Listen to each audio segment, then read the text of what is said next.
En duplex de Toulouse, Monsieur Abdellatif Melouki, bonjour. Vous êtes notamment vice-président du Conseil régional du culte musulman. Après les tragiques événements qui viennent de se produire, comment se sent la communauté musulmane à Toulouse, dans votre région? Surtout maintenant, elle est très inquiète par rapport à aux réactions surtout des personnes qui vont continuer à faire l'amalgame. Même il y a des fois un sentiment de peur.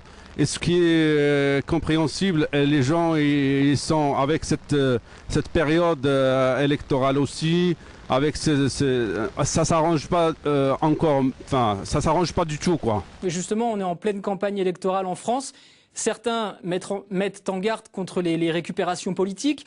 On a déjà d'ailleurs pu entreapercevoir des reproches, des accusations entre certains candidats. Et quel est votre sentiment à vous?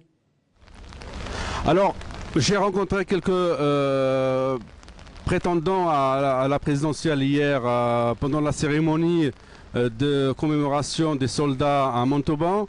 J'ai discuté avec eux. Et vraiment, je leur demande particulièrement d'être très très vigilant de cette récupération. Et surtout, je fais confiance aussi aux médias pour qu'ils jouent le jeu de ne pas faire l'amalgame avec les musulmans pratiquants qui vivent leur vie normalement, que ce soit des ouvriers, que ce soit des chercheurs ou des universitaires qui sont ici, qui font partie de cette communauté aussi sur la région.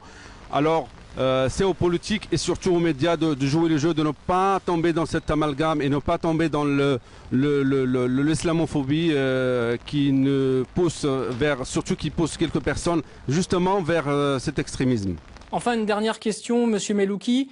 Aujourd'hui, quel message, en tant que responsable de la communauté musulmane, voulez-vous faire passer? Alors, d'abord, pour la communauté musulmane, c'est le message que je veux passer, surtout ne pas céder à la panique, surtout continuer à vivre normalement malgré, être très très très prudent. Et vis-à-vis des autres personnes, quelle que soit leur religion ou des personnes athées qui ne sont pas, qui n'adhèrent pas à aucune religion, qu'ils soient aussi surtout compréhensibles, qu'ils vont vers les autres, qu'ils essayent de comprendre, qu'ils essayent de communiquer avec les autres. C'est pas par l'ignorance qu'on peut juger, c'est surtout par la compréhension et surtout par l'échange et par la rencontre de l'autre. Monsieur Melouki, vice-président du Conseil régional du culte musulman, merci beaucoup d'avoir répondu à nos questions. Merci à vous.